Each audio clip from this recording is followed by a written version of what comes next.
ભગવાન અને ભગવાનના સંત, આ બેના હૃદયમાંથી જે શબ્દો નીકળે ને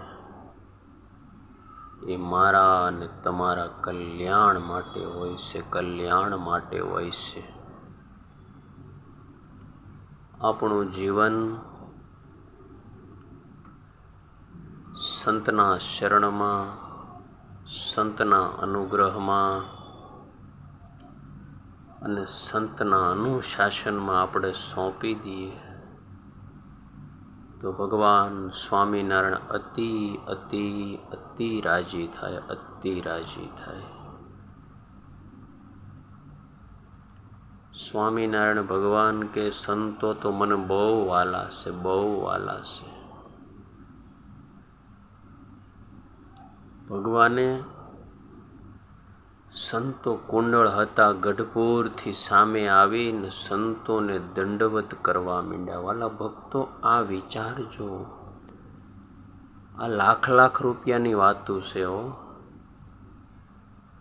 આ કથા, આ યોગ, આ સંગ, આ પ્રસંગ મને ને તમને ભગવાનની અંદર હેત કરી દે હે, અને હેત કરી દે હે એટલે માયાને આપણે મૂકવી નહીં પડે.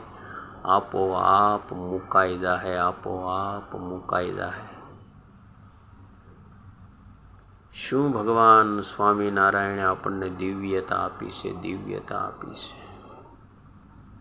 બસ એમની આજ્ઞામાં રહીએ, એમને વહાલા એવા સંતો અને સંતોની આજ્ઞામાં રહીએ એટલે ધામ ધામ.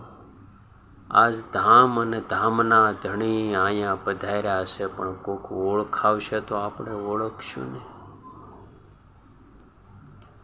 માટે સંતોની સાથે સતત રહીએ, અખંડ રહીએ, એમના અનુશાસનમાં રહીએ તો ભગવાન અને ભગવાનના સાધુ રાજી થાય, અને ભગવાન ને ભગવાનના સંત રાજી થઈ જાય ને પછી આ જગતની અંદર કાંઈ ન જોવે, કાંઈ ન જોવે. બસ મારો વાલો, મારો વાલો, મારો મહારાજ, મારો મહારાજ, મારો મહારાજ, મારો મહારાજ. બસ મારો વાલીડો, મારો મહારાજ, વાલો વડતાલનો વડતાલ વિહારી, મારો મહારાજ, મારો મહારાજ, મારો મહારાજ.